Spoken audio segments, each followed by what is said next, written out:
Fofolo fatu ma fatalo fatu I lau mai moanga Samoa nei fo I TUSITALA Aso. Ma lor soi fo manuia ia ma lo fo le langi mama faiva tiuti mga luenga safi tia tunga Yesu tatu watunu. Ele ngate ele pa ia mal mamalu ngā luenga falo toi fale tatu malo mai se le kalesia e masio tatu watunu wawao. Ma lor langi mama lor soi fo manuia. Ia o le tūlanga sa iai le aso ananafi I le whamoe le Feiloaiaga ma TUSITALA. Sa whasi sila lo iai o la iai se polkalame ta ua whapitoa mo vai aso uma I le whawhawhenga iai o le tātou malo ma lau TUSITALA. Pea mai a fontanga al kapeneta o le wato whaina I aso Lulu taitasi. Ma o le aso mumua la le nei o lea ua matai o na whasolo le tātou polkalame le nā. O le whamoe lava ma le manu lauti, le paia ma le mamalu o le whaafonga mai si tātou atunu. Samoa nei mātunu mamao. Ina ia no foilo le mamalu Samoa atoa I le meolo anga iai tāpenanga le tātou whainga malo. O le efa to atasi le aso talun taunu mai tonu le whainga malo fau. Na ielo telitonunga o le whemala malamai ia ma le manino.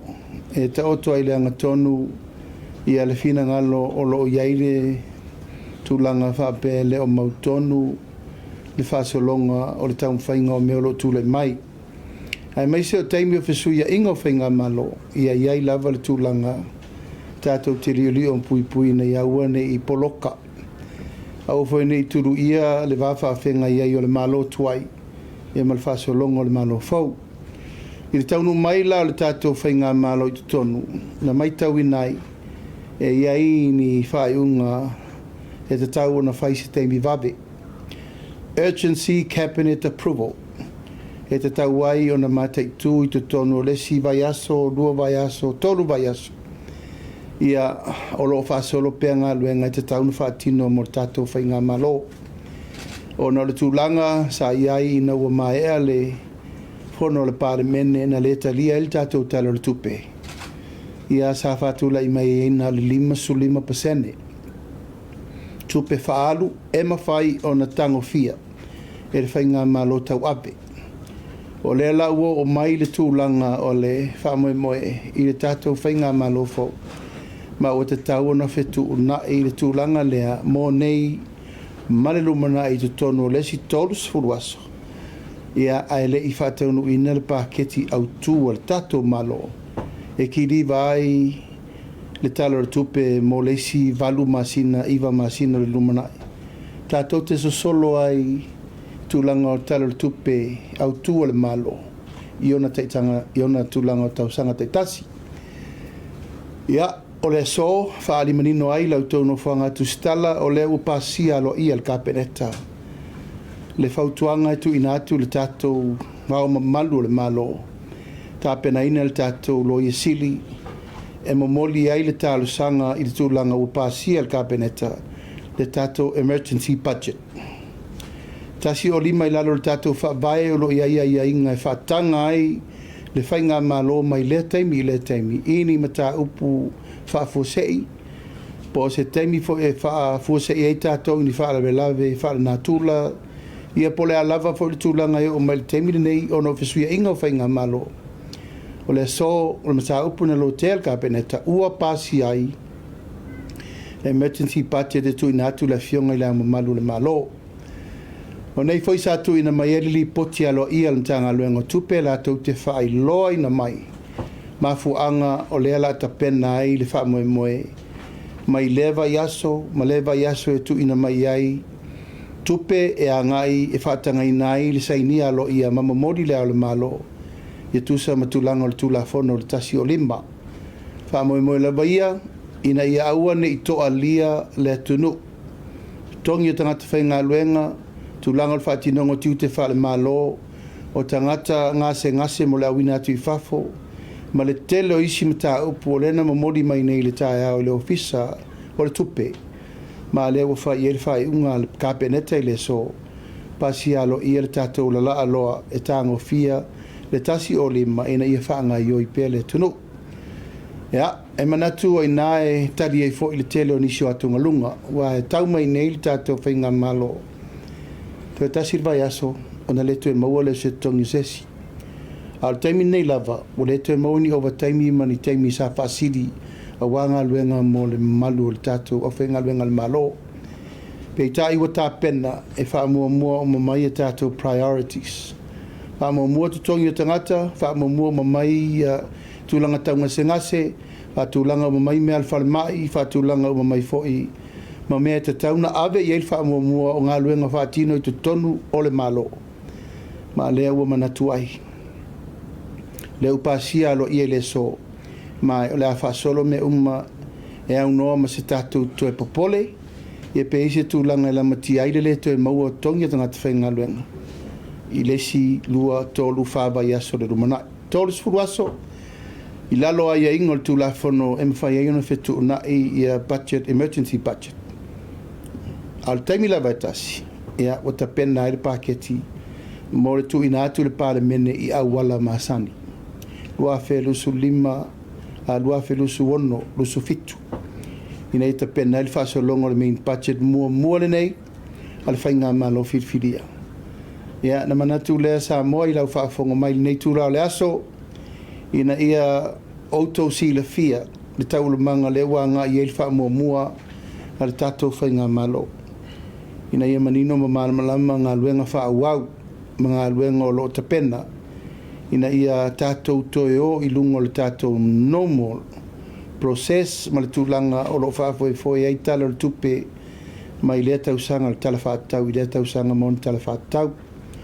Ia ai mori atu le ngā whaaftai tele ngā luenga, sa whea ngai malanta ngā luenga o tupe, i le lai titi le tūlanga o le whaafoi ina o lātou whasoa.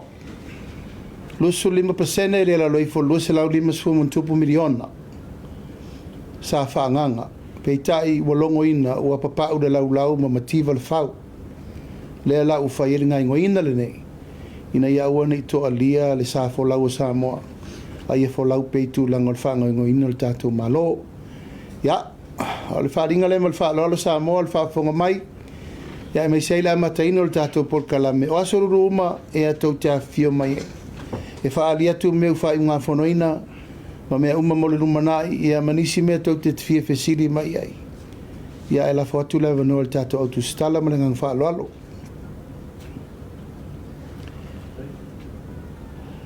Ia, no Afioga, ia, lewa sa kua tūlanga lea o tutongi o tangata whainga lea.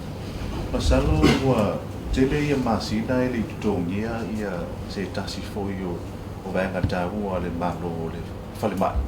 Mo nai fo mai ai lato o bateng o le sila la mo Afioga e fa pe foi le minister o se fo malo loina tūlanga lea i tutongi o tangata ia fo mai ma o tau soi fo la mo Afioga o lea ua lafo el kapeneta e le minister tupe ma le Treasury o la toure la mo molinga o mamai ia tūlanga outstanding suma nei le no fa ia tuai nei ma oina e tātou te awea i vai aso uma le tātou pepa whaatanga o tupe la wha mamudu. So, the distribution is now in the Treasury hand. E la tau te maia le wha tuanga i lumor kapeneta e saini ei pepa e vele al malo. E wha mamudu ai le tupe ma le tupe. E au lau tua lalo ma le tāsanga, mo le whaafonga mai ai la tau o lo o afia. Ia nau perto vahe malawa mele on sa. O lea ua tā pena le tātou whainga malo, o tā pena o matu mea ia. O te loe le aise outstanding, e le ai foini over taimi e le tutongia. Pe a whai o nai wha mau uma, taimi mata i tū lao tangata uma. A le priority le na whaine, o le approval le leo le malo. Na te sainia o mai e tātou emergency budget leo whasolo.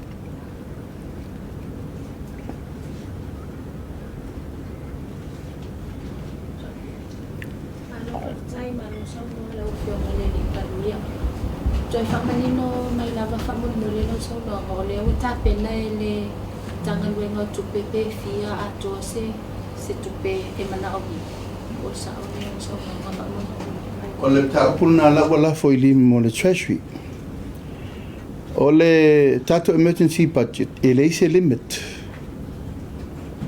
o le whaatuatuanga o la ua ave le Treasury. Wa ia I lātou uma tātou mele tātou te toa. So, it's in the Treasury hands now. O le ale mele la wha mamuru, ma le latou wha mua o le mele na, a ua umana ave le tua lalo wha mua mai, ia tongi tangata whainga luenga. Mea ia ave whafo, tātou ngata ia, o le tau pule mo poloka inga luenga I whafo, ma nai e tātou tangata ngase. E o lava le tātou medical scheme le fo e poloka. A le Treasury, o la tauna e maia ia le whautuanga le kapeneta from week to week. E ona mawaila I o le atoanga atoa, ai te lele li potina mai le so. E whaisi si ano me tauna ave le whamomua, le lawa ave le whamomua. O le process ia mua talia masainia le fionga le amo malu le malo le whaiunga le kapeneta le walwatu le so te tala le vano tātou te uru whale I le emergency budget na velo le minister tupe malana ntanga luenga e mo moli mai le paketi o le vaiaso ma le vaiaso tātou whasolo I lava le Lala le umile la whatalia ia lana fionga le ao malo I taona sainia le whaiunga le kapeneta. O nei lewa approve le whaiunga le kapeneta mai tauna moli nei loi sili le ao malo today has to be done today. So fia ni tātou ngase le fia talu ona le pasia le tana whatau e tupe. O le whatalanga le mai ova la late tasi te sima le 5 miliona New Zealand. O le whatalanga na mai la lai toa I te mili nei. O le tue mwhaina tue a veni tangata I whafo ono le melea. Pato le la whasolo. Bueno whai atu le te mila vai. E pasi ai le almalo na whai lolo vai so umama. Tue te tala I tūlanga o meia. A o lo ngā ioi pele fisa se fu malolo ina. Whaatinonga o wale whaatinoi. O whiunga le sama ua le na Feiloaiaga ma le kōwana e whapea fwoi le President na Senate. O ani fuafuanga tātou malo e whapea fwoi le malo Amerika Samoa mo lumana. Ia, o le nganga lava o le whaafitai alo ia I le kōwana sili. President na Senate ma le whamawhitalai ono le awai mai. Tātou whaamoemoe. O se taimi mua nei tala whaasoro pito o le whawhawhenga I o malo e lua. Wa atoa mai e ta. O tutuila ma manua mō tātou I nei. O le taimi mua voi lea. Whato auru whale ai le President na Senate ma le whangawhetala I le potu o le kapeneta. Ma o se taimi mua voi lea le whato auru whale mai I le kōwana. Talun whaavae malo tutuila. E le I saulawa se kōwana I ni whaatautonga o tātou Palemia. Au le nganga whaafitai ia umo mela toa wanoa. Tā ua tātou so tanga matutuila ma manua. Tā ua. Mua le ngata o tātou o le ainga. Au le whawhawhenga I o le atina eino malo e lua. O le tāla Amerika le whaongai New York. Le whaongai Fantongo. Tūlanga la tau whamanuianga. E te le manuia o Samoa e maua mai atu tuila ma manua. E leo ni upo e vane ai. Ai o le tātou so tanga ma tutuila ma manua. E tauna tu e wha maule lei. O lo ua le taritonunga. E le ngata o tātou ainga, tātou whasino manga, o tātou tangata, tasi le ngangana, a mio wha Samoa tangata uma. E koneti le lei ma tātou. Ma le wha moe vo nai lo teimi wha Palemia. O te matuato e sui le ula lea ma to e tu whaatasi o tātou langona I le tūlanga e siri na tarawhenga I mō tātou ma Amerika Samoa. Wa e tele le tātou tamau ainga. Tūlau a New Zealand ma Australia mai sia tunu. A le tupe Amerika. E tasi tala Amerika. E le lata le easy currency le. E tupe mau e le tūlanga le tupe Amerika. Ia, ma tūlanga lavala na le wāwala lata pe ono vai atu. Le currency e le whaonga le malo tele. O le tāte whaonga ngā tolso minute. Tolso minute le le wālele. Tātou ngā luenga na whaile nei fia tausanga. O le whae e o mea mata makula ia ma le tau mawhtanga tutuila ma manua e awe. Ae fo I mai le waa ma le mau whao so matupe. We have done that all these years. ai le o maita wina le te le o le whamanuianga economically wise. O nor tūlanga i le tātou whawhitawa inga me se foi tupe lafo mai. Te le le tātou so tanga tauan tātou tāpena le iei. Ine e whamautuina o le Feiloaiaga la mana ia le. Ana nei sa mato Feiloaiaga le Afioga le Presidente o Senate. Ia ma le fofonga whetalai. Ia e maofa lātou i le mana ia. O le sa wawali mai te tonu e pati isi tātou atunu.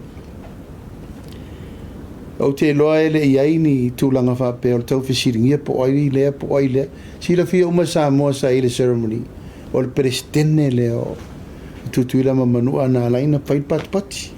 Whape na fo i lea le e fionga le whonga whitalai. E wha o sofia i la tūlangona o na le tūlanga o le mana ia.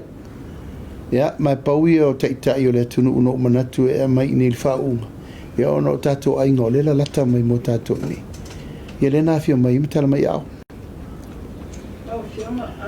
Au iei mata pule ma Amerika Samoa e fofo i whainga malo tatuila le watu koi. Au niso mata koia sa tala noina le Samoa talk ato talk. I niso mata upo do whawa wina i le wao tanu langa tātou whainga malo po pamunu. Sa o iel matala markovana. Mai lo loma le taimi e to e whaatulanga i le mta upo i le ato Samoa. Te le mana tu umi. Langa i tele mata upu le leisa tala noina. Marwhainga malore na umanei. Na mail tato whanua ave e. Na mail tato whanua le i tafuna. Salo pe lua e pe tolu e kana ina. Le ai mas tato mea whaie o mal te mini. Al whanua na. Tauna wha atu le le iei le no whanga tutu. O lai rent tal tato o vise tutu ila mamanua. Le vantaun pai tato senta ina. Le wahoina whaini whale apitanga. Tō tele o tangata ia e o le stakis. E atu to e tau no foi. Ia a inga matupo e la whaafitau dio mei o tō tuturi ese. Ai a whai ani ta mai accommodation a tātou ina no whanga lea. Te lea i o le mea te no whai mai whenga luenga peila bao. Le peila o pon ma lau rent. Ai le tu e whala vela vea. O le tasi na whaafitau li. Na mamoli mai ina wa tau nuur fast le malo roa felusu tasi. Sa Laaulia whaapitoa mai e whainga malo le stakis. O whaafitau li na tutupu. O tātou tangata e o atu ini. O atu toeno nofo i tātou aingai o. Io ina le tupu o le whaare vela vei. E tu tu susulima ma me whapena. E alu atu al tangata i nei wa i lona private environment ma le poto e nofo ai ma me uma. Ai whaisa tau ngo fielele. Ai longa tu e tu la i whaafitau li whapea. Laua uma na fo ai me tutuila le whanua mo tātou. Le fo tātou fo ia i aile. Le whanua le tau me sina. E te tau na tātou whaawau. Le whaatala noa ili me leo le sa o loto leo mai tutuile. Nei sa o loto leo atu tātou i o. Te le tūlanga le whetala noa ingo me ia tātou te nauna wai.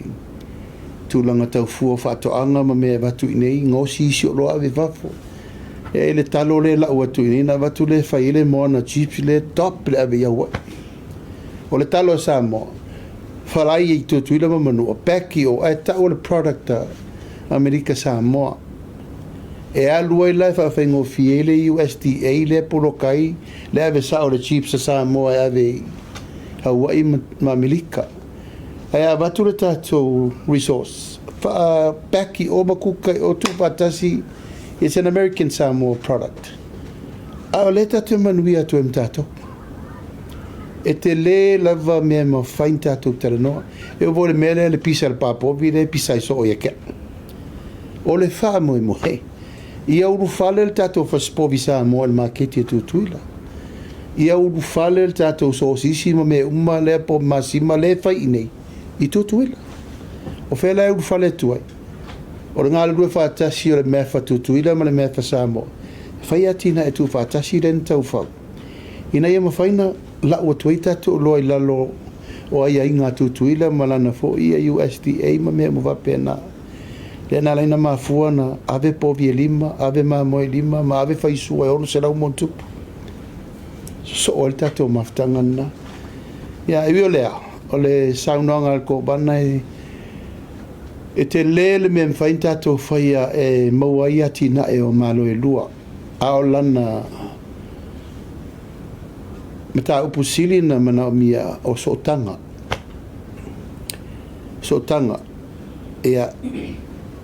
e ave pela o fa malosi ia ilanga ile me fain tato tu lo lava na tato ave sea tu ila mamanu o tato ngafa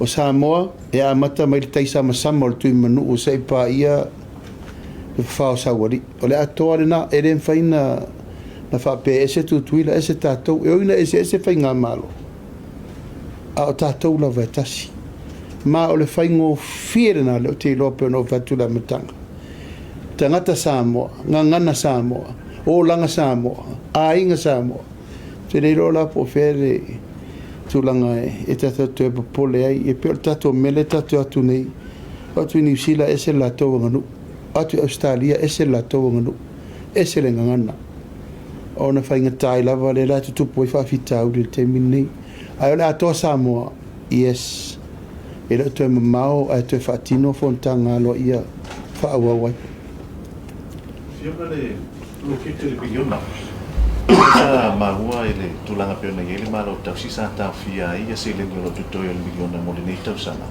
o leo le atoe amata na atoe fa wa un atoe fa mtu tua ia se le nia wa ia poloketia ai tuma o le ploketi miliona wa umanta utino le tunu e 2 miliona le la tato sifi ia o le piriota le la tapena il tato paketi alo ia na le valu masina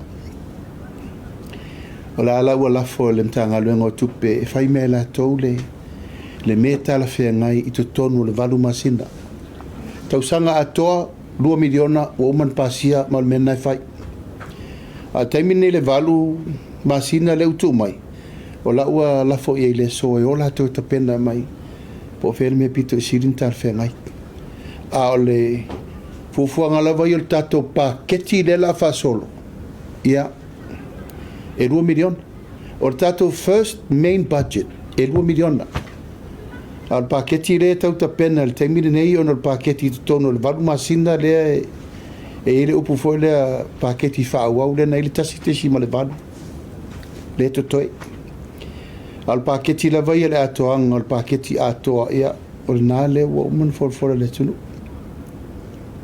o ia la Afioga ile tupele sa tafia mai de fanga solonga se tula mai se finga malo se longa lava pasiel paketi le la fa 2 miliona lo la utul mtanga lo tupe 1.8 lena mai le talar tupe le pasia o la utu review la ngai ma faina ile upule le to mai le paketi tuai e table le malo fo le ai down to a review uma ma fai paketi ma estimation fo ile me tauna ia ala tatu talia le famo mo tu mai ntanga luengo tupe yan tatu lo ton wele ole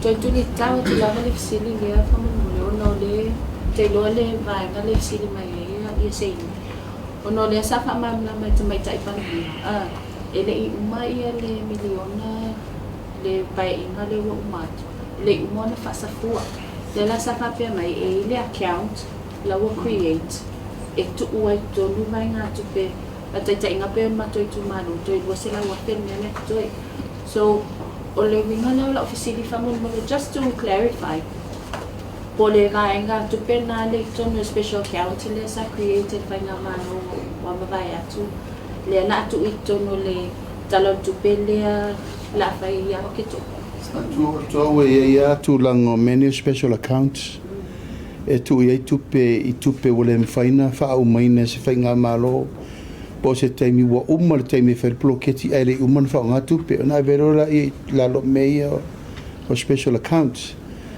ai fu ala vala il tu langa e developer ima fa tu langa paketi fo e ora taimi le developer paketi fo ele to e uma mena mai uma tupe tu fatasi ai fa paketi fo ele mfainta to fa pe mai langa ne uma ma ko kasi mal balure e design lor patetifo ya wa uma men to i say uma the time is running out, money is still there, we're bringing back to the pool of funds e fai tato paketifo. Prime Minister, you mentioned the budget is unlimited Is there a ballpark figure that was discussed during the cabinet meeting? Well, we leave the trust to the Treasury to design the budget. But the law said when it comes to emergency budget, there's no limit, but from time to time. The limit date is 30 days, but will depends with the presentation from the Treasury how much we're going to ask the approval of the head of state to be released from time to time. So the Treasury will state like a ballpark figure on how much the emergency budget can They be? do the estimate. They do the estimate. That's their job. What was the estimate just discussed in the cabinet, though? They are bringing another report to sign by cabinet to the head of state. But the process today is to approve the state of emergency budget today, and that was approved. So you're not sure of any ballpark figure over No. $1 million? I can't give you a figure that wasn't been finalized. The process today is to pass the state of emergency budget, which is now delivered to the head of state. What are some of the other pressing topics that were discussed in cabinet you think the people of Samoa should be aware of? What I present today, that's the only issue we discussed today. And there will be more issue. Patient? There will be more issue every Wednesday. Where are you from? My name is Manawi from the Samoa Observer. Who? Manawi from the Samoa Observer. Okay. Yeah, It's nice meeting you. likewise. You will have my time every Wednesday. And then you'll ask as many questions as you wish. I'm making the most of it right now. I just have another question. In regards to your manifesto, were there any plans discussed in the cabinet? Yes, we already gave our manifesto to the Treasury Department. They will insert those changes from time to time to deliver it within the 5 years program. You know, we can't just insert everything in one year. We have to give the time to the Treasury to have the capability and affordability of our money earning. And then they will decide and advise government which can be prioritized, and the disability pension and our old people pension. So that would be on the priority list? Of The course, pensions? Of course, of course, of course. Fiona lesa lai matu ia tulanga pele isa muna kapinita ni tana. Ole tafas fina ngalo lo Fiona the transparency ai lai matu lo kapinita pe aka. No pe a fina ngalo ia lo. Ida el cabinet, formal cabinet. Ika ko fai Maria. Ele anga por ko fai kakala kere. Ai ka ko fai Maria vai oko. I'll have a time for you, and I promise that. I will have a time for you every Wednesday. Laaulialemalietoa, one of my Deputy Prime Minister, will be with you. Woman of Feiloaiaga na cabinet. Paua le mele sa ona na wai pela kala lengo fa ko ngafi mo fa ku ki ke ko. Ia fa ai ar ka ko vale. Ole li poki sa o ma li poki le. That's where I stand. We do not interfere with what you report and write. All I'm asking for is the truth. Because sometimes you twist that, I was to say, but or information I'll give it. Whichever way, I'll present it. I am no longer speak as a leader of FAST. I'm speaking as a leader of Samoan government, and I have to protect the government. That is my priority. That's my obligation. You make sure sa umarga ko mafkang. Yalang ngayon siya de kaya ko I believe you're all good. Some but not all. Ugakalanga kakama ko fo ila ukal because or kanga kaile uskai. Okay ko kalia ir ka ko fenga ngai fai. Pe au vai ku lava e fai fesiri e esele winga e fai e fesiri. You know, o ka ko ka ke kalangoa. Fesiri mai me mangui ai la ku kaya. Awal kuri ro isi fesiri ke lo e reise ka ko me re mo ya ki denga pisa le ku. Ask me questions that you know there will be something for you, for Samoa and the nation tomorrow. Al kulanga nga isi me umai foi me lo loko e den faingo usia ko ngol cabinet. But I try my very best there. So sani tu mo to. Isi banga ta wala mo fiu na. Sama dia Treasury. Ole tulanga leo o afole ngo me alofa mo tangata ta alo. Masalo ile tulanga pa inga lo mai atu. E failava se le failava le tele o failunga Samoa ma pine Samoa ya lo mafana o tanto tu. Ai lei lava se tani sa fa pe ona la to mo blau fio. $12 million was estimated by FAST for sports, including Laaulialemalietoa Samoa. Weightlifting, wa esele le mako kilo le saule usawi kako kamafanga. They have choose the upgrading of sports. What was saude men na te minne pate re ku mama inga. Se I kongu mai ko kongu malama umale mafu anga lainga consider farming ska sports. And that's why the sports was considered to be a separate portfolio mo kako. Because all the sport o kako nga, that is our other category. Samoa natural makako. Alo I fa mangyanga olo fa kari aku Feiloaiaga ma le malo Australia sangiele so ngikele ai le kiki $4 million se lau milionga. Sangieka ko mafiki ma konga. So I'm waiting probably this week. Yeah, ale lava ko ke vai ole ka paluku ka ko management ole o ka longa. So e ka kaunga fai de le menana. Ai ko ke loa ki ko fa yaku nga ko I o kingo kamakalo. Ai umanga lo ko miki su e me olai. E malo mai male euro e sa ku le se me ve ye. A woman fai finga fa vai malo. Ai sa malo pingi euro this is how much you get. Sa malo pingi silver this is how much you get. I love it on side ke lo me umanga e fai consideration.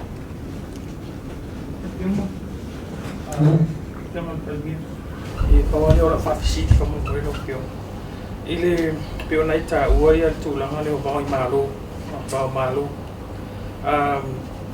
isa sila la pio ile tulanga o tu wa ile malo sambo pe nga ile tawali ora patino ina ne ile ba Palestina ma Israel wala ngali ni pesili ona sa mai tawina ile son masi tatu fatauto o patino nei po indisi po tulanga tu manga fa Israel piona tatu sila ko mano na tu wala ngai ko ini ko mana tu lau tero na tu I va ai no po pele anga ai pe tuoi po mano sa mo pe ata tu po fuale mata tu baba ai tu lang of ta wa ingalea itu mai Palestina ma Israel pe ole na mai tawina foi ya lula e na foi ole skafuliaolo ye fu o Israel lo pionga mai so fina ngalo ile tu lang ya va aftai o le tātou teritonunga whaavai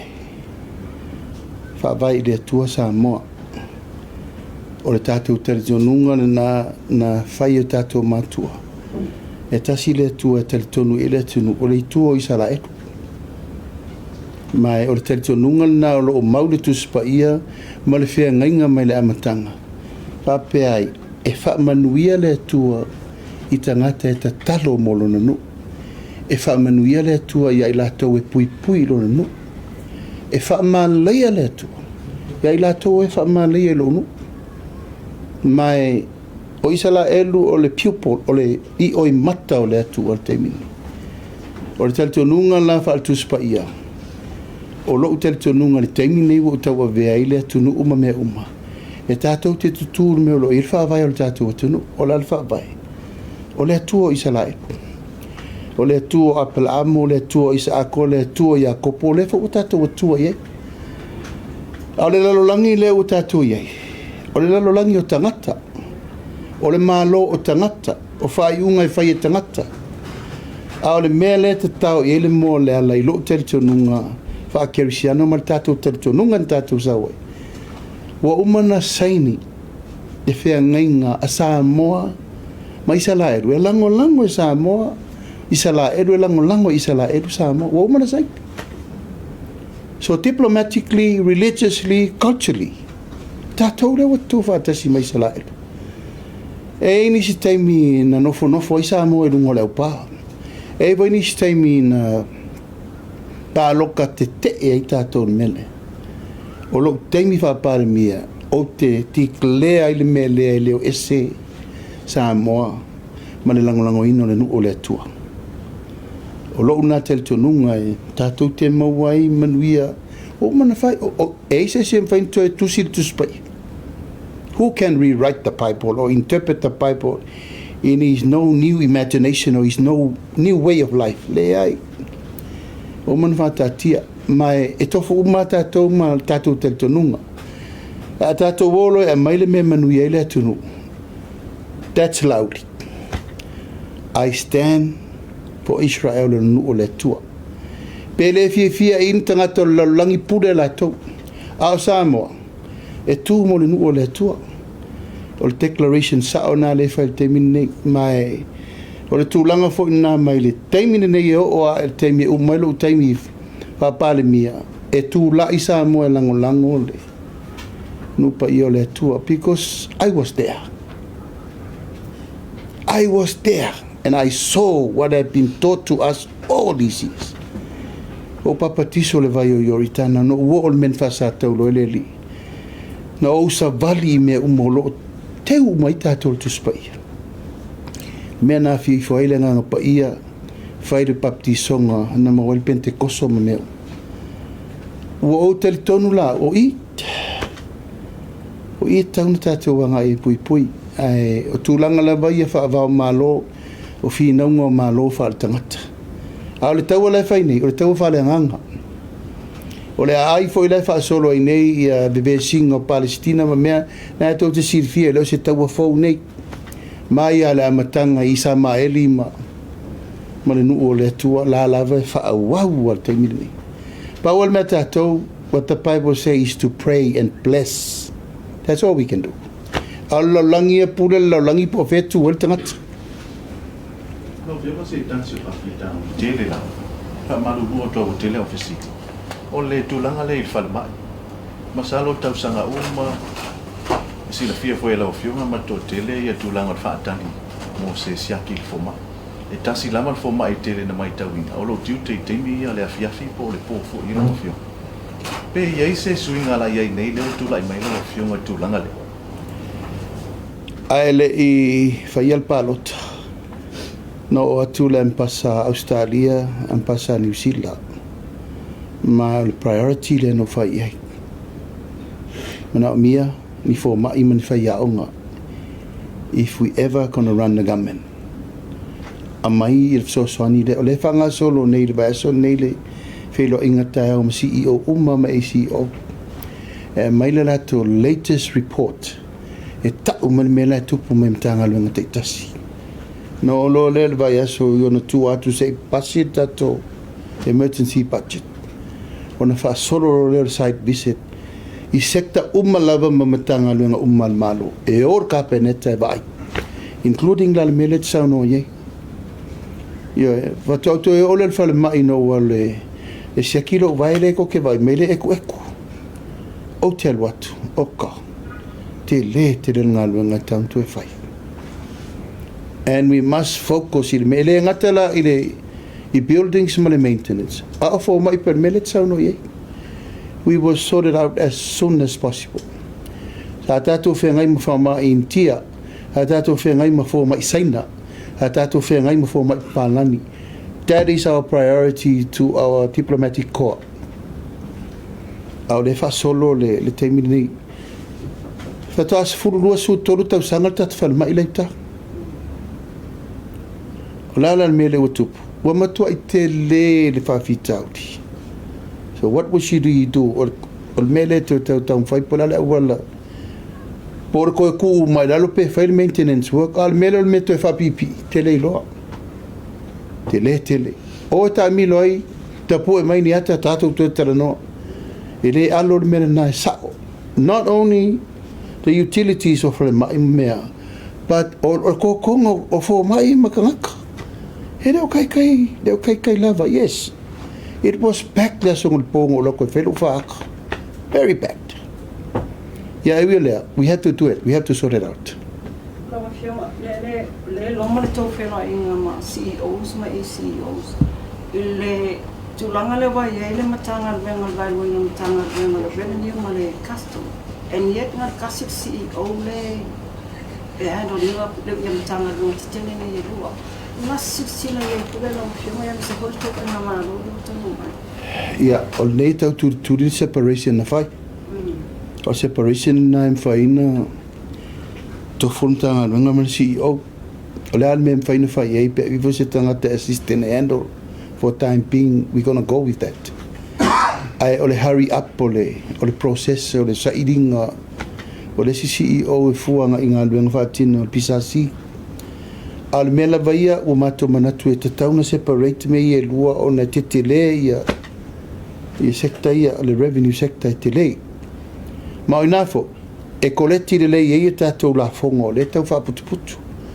Ma koleti le lei e tatou tiuti paula le tatou sos le tatou fa lango ye. Revenue it's QK ma le kulango la fonga. But le alme le wo e termine la tu ia paunga ma sina lupe. Ola we fa tino le ongo tupe as normal. La la val men fanga yo pesi o le si pola le si wala fanga yo e la assistance. I'm sure they assistance e fanga yo ngal men. No Afioga o le asa ele fai pa lo tau le asa mai tau sa e se tu sim al mai fa fai na mai fa fai fa tu ele tu Samoa tas sa silingi ai ni se to finga sa fai ele kapelita mo vai atu o saya siapa mo I know le ason me fatoa for no ile le kapelita ai pos que sila ia la Afioga no ese e mai le to finga Palemia ia to finga O te lei so no fisilinia ta upule I wrote to the AG and I copied the caretaker government and the Prime Minister at the time. Mo ko fisilinia te mina neila ai vel fa mo lo ye siril tapenanga o tato me ia se fisilinia muli pa te lei so on faial tusi langa sa o fai taule memorandum le convention o le caretaker government ma le mesa fai ai ele o prioritize le mena te mine o le o ile faina fa nga yo yel mano fasar se un titilo le ye no Afioga fa mo totala ki le tula mo ya video so ai fo dinge vai tau tulanga le tau mafa o la auxilia tu la vai la o le tulanga le o ye taimi o apule la vale pale o lua ia masi lumane tau ana o ai ya na fu mai lo se fam tala mai o tauta ai o la se fo fa lo Afioga foi le tulanga le ina ia to fa marusia ai le tulanga i fa pale ni no tau no mana e fisili o te loa e te tauna o mai fol masina o tato vai se swinga wale bana tato o le formula le pepese mai le situ o le demand and supply taimine nei o tato to fo elementato mai e le price control board taimine nei wa matan tato vai ai si mesa tato le fa pe o mai me tonu ale sa no mai nan tu fa tasi ala o se o ka ofire mo duaso ko yo so mai lunga o si ai le ma faina pe pelo si o lai tai un le officer duty me na mai ai mo i fafo ma le tau e tanto e fata wai ma le tau fa tu langa le malo si e no pasene la fa business so e to mamao e to fa tu la il tato price control board pauna le wala e monitor ta ile malo le mele tunga luini o pusa mo le stato pusa mo me sa mai fafo sa lunga le va sa u tuti ta no mai nei fa popol tuti lo seo tu le lu ai a fa fanga ni au mo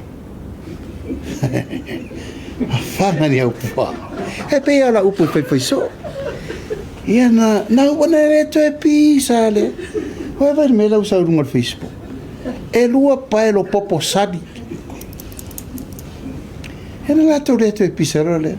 Era la tala mali auto. O a singa i no hatu de. I tonga na ua pinga le fasa soti. O i ti morta i lua se lau mozamo. Ia. O le wha mauninga na lau tala le whaetu. O le taimine nei pa estimate me le tate e ono miliona moa le tate a i le tausa. 6 million. Ia moa ia mai wafo. Wai, ala me la tatou le mwhain tatou tu e fo i mesafe. Fono wha vai u wha tu whai pa moa inga whai pa pua, whai pa pako mo fovi. Do it. O ngare koe kankangi rai. E la kou kangi mangi o kaupusa moa la mako me la whai ako. O loa mai whafo o tatou wola whatua tua i. Ana i o tau wa o le tani. Ele ia se mea ngā le varua popo, kukura uka ngā laisa. E ngau mālea, ua whai, price control board, yes, it will be done. Tuli loa toa le fesile ma soe whamoi mo le tula ngane wa lora ngā le price control. O le tele i o kako a tau maka expire luno o pale o loa, pa dia tele o whaati nore ngā luenga i lato responsible. Sila ila wa fio wa whaima le tō wale o la ngā la e o whaakasia le control, le price control, ma la ngā la wa fio. O la te ta, o i tonu ai mana o mia te ato ngā lue whatasi. O la ta pue o mamai whale o loa na, a mai umaata, ma mai nei, e ona ngā ioi e loa leo le tato mtanga luenga, please do that. A tau whina ngalo le mele pisa i le atunu. O e matua pue o mamai o le whale o loa lea, o lea na te whaataua expire koti le atunu.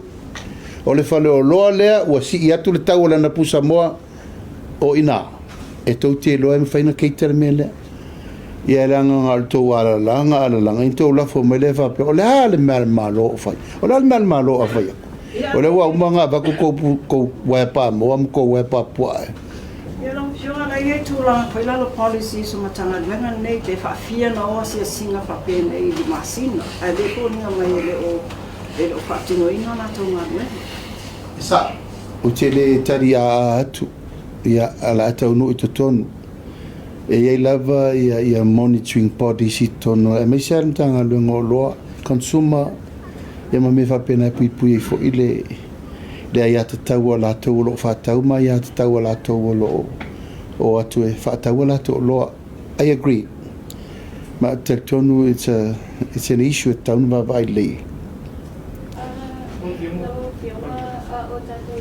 vai le vai nga le o tamau ainga ta si lava se fa sili mai lo au ona fa tau ba o le tu fa ile le ta to nga luenga fa vai taini e paula vale tala le sa ma wai lau sau no nga a o li fa ile ta to fa nga fa luta o le ta itasi mai le ainga a le i ai se male le nga ambia ole ata o fi mau ele to ia ini ata to ngal wenga fa vai taimi pe no pa yona e fa manino tulanga le malok fa lo wenga fa vai taimi it's a special me for le o tatu tua in nitain we had no other option male di mo no tau sana terwai lenga o sawa o mana mi tanga ta umma it's an option ko fa ku sawa po se ku pe vavi.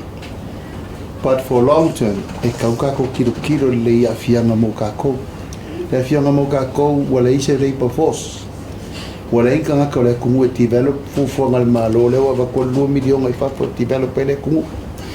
For consideration na ele te tauna ave umaka ko kanga kai fa. E ka kama encourage ku pulang ole kungu. E ke ngofo e develop la waki nga ele ufai. Ako ngwe fenkala makanga.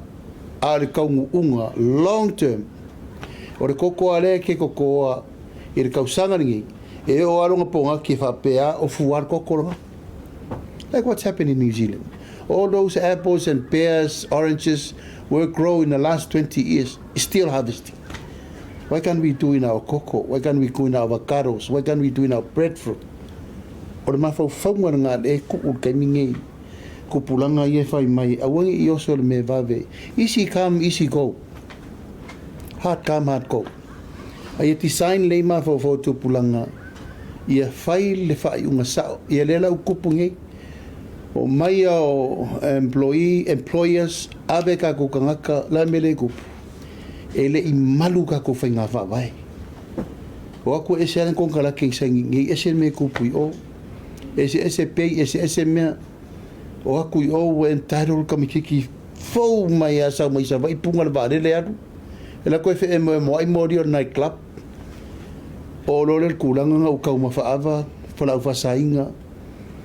Na me busu mo kupu kingo mali we already received 20 bodies coming back. So o le vai ma le malo e ave kanaka a ia ave i le me karfenga e koe mawai le sikako me lei. But we didn't say we're going to stop it. We are negotiating a policy with the employers. Au mai, e rau kako kakangi polonga. E ka kaunga va ai le leile agreement. Sangi le lei mau ki ngoa mau. E almere sa kupu. Whako apiki merka kai whongo i ruma i le official malo. And these are people from all over. E apiki merka kai whongo i ko kongo nungu. E le isi ula vale o le whakari pule mamaru wari i whai pule.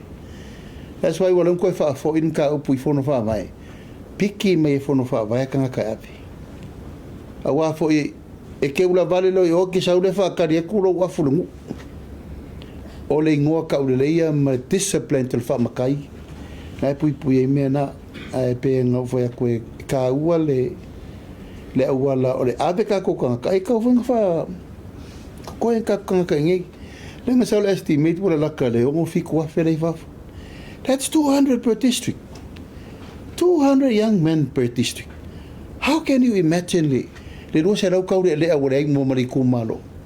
It's a huge impact.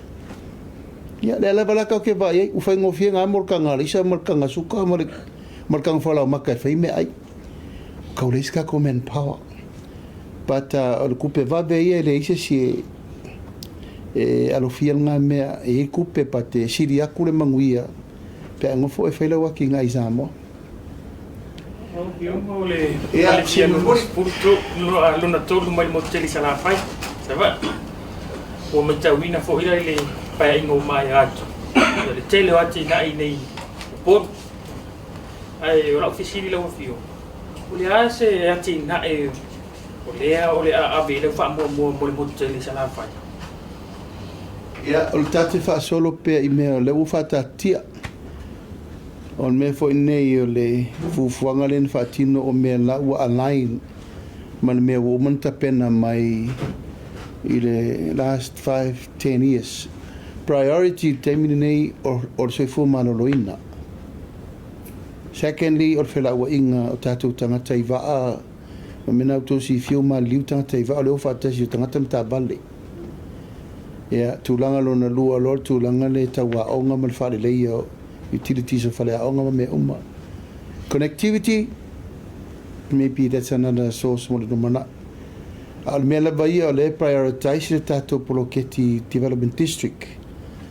Awa fo ele mafaina pepelo fainu mela. This is the new generation project. Ole ati na e onu umai tu malo aisea. Leo sautari GDP leo tato tonu ye. Tata tu tonu al 2 piliona. Lan me le wei tolu tesimale 5 piliona. It's never been there before. History. Mai fea, poloketi miliona. Ele pe pelo la al calculation al tato GDP. Tato meltu lang al tato foreign reserve sa 1.5 la al termini to titia tolu piliona. Foreign reserve. Aso na fa pea mo tato tolu masina fa masina o tato lucky. Al termini le la lata le 2,000 le reserve mo le tunu. Tato ai talafu tasi te simale lua wane le lau savare bari la fit sa lau miliona. O fa maungana ele fain tato to e alol me avel tato priority. Tato priority o le ave o le tupe e fa nga yoi me tato tu malo. Aua nei tu ua na o le malo. Pero lau tala le fetu so ele ma fai le malo to e ona o lato. No. Le wa avere dedication 5 sutasi to malo 5 sutasi miliona fai lo to tangata tau develop at the same time atina e fale alupo atina e ale pat la tari le wa mai o fikas ne le to watu ma le wala voila na e o mai ia ilalo maftianga ia le tatu te Ma mau ai tupe fau, taniu mani. Whai ero na whai umaisi tato mea, le was, e o umana polo misi le, se lau miliona e ati na e ai, ia pisinisi tau turisi. Luas full miliona tau sanga. Umana whai le si luas full miliona, nima tau sanga, e ati na e lau whai whaiva mana whai whātoanga o longa osi. O whesa wai tupena, e sau mai tato tupe fau. Te lele avano e mwhai en tato tiro i awala ese, tupe fau sa tato le mawaina. Awala nta aviri te minita mawainga. Ia, le wawhai atu. O tau te sai, iri pe sa o talai whai atu. Patol ta mawainga ma me umma mole atinga engo le atunu. Ia, le tato i mai whea. Ngā luenga whai whaatasi le atunu. Not the government. It's the people that brings everything together now. Le te minita ma o le tā ua le nā o le, o le wha moe moe o le tutu whaatasi o le tunu e kā le sia ma le mālo i ana manuia lo leo tau whainga uma. Ia, mori le ngā whaafitai, mai mo mai Samoa nei tūla le fiafi, mai se fo i le ia ma le mamalu, tātou au tusitala uma, fia mai fo i mpapao mai nei tūla le fiafi. Ia, awā le tātou wha moe moe, o le tātou whātaratananga, tātou tue Feiloaiaga i le vai aso mumua, taimi fo i lava le nei o markapeneta, i ana mo leo nisi tātou so tainga. Ai o le a o whātaratari atu, i ata o lo expire o manei. Ia mawhale o lo uma. O le o tau sau noa mai ata, o lo anoa noa i ai meia. Mawhale o lo lātou whai al tūlanga lea, o le si ia o lātou o lo a tau le lanki. E ana whai e lole o le tātou action plan. Eo, i an tōtou e ripoti mai whoila e atea. O whale o loa nei wausta i al whautuanga lau miria. Samoa o tau tātele la tō loa. Manu te leina le nei aso Samoa a lo whātu soi fō mai manuia.